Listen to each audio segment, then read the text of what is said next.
Le monde entame son 10e jour d'un conflit qui redéfinit profondément l'ordre mondial tel que nous le connaissons. Nous assistons à un bouleversement majeur du paysage politique du Moyen-Orient, qui atteint un point de rupture où la recherche de la stabilité cède la place à la dure réalité d'une guerre totale.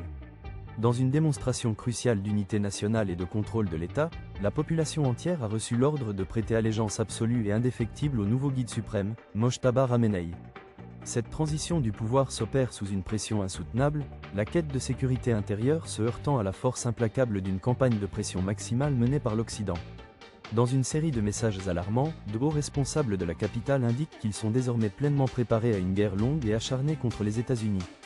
Il ne s'agit plus d'une escarmouche passagère ni d'un engagement limité, la mission s'est muée en une lutte de longue haleine pour la survie, et la recherche d'une issue diplomatique devient de plus en plus difficile. Les répercussions économiques de cette violence se font désormais sentir dans tous les foyers de la planète.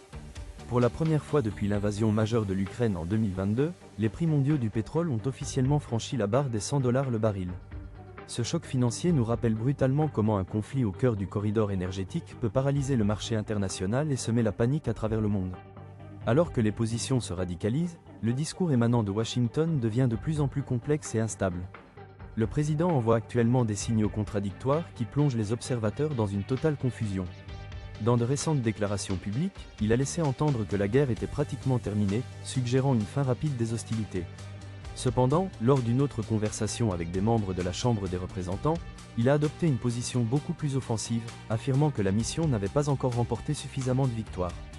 Ce double discours révèle un débat interne crucial sur l'objectif ultime de l'intervention et la recherche d'une victoire définitive. Nous vivons un moment décisif pour le droit international et la souveraineté nationale. La nécessité de maintenir les mers ouvertes se heurte de plein fouet à la logique de la guerre totale, transformant une voie commerciale vitale en un théâtre d'opérations militaires et économiques. Chaque mouvement de navire et chaque frappe tactique revêt un poids historique, tandis que les regards de toutes les grandes capitales sont tournés vers l'avenir.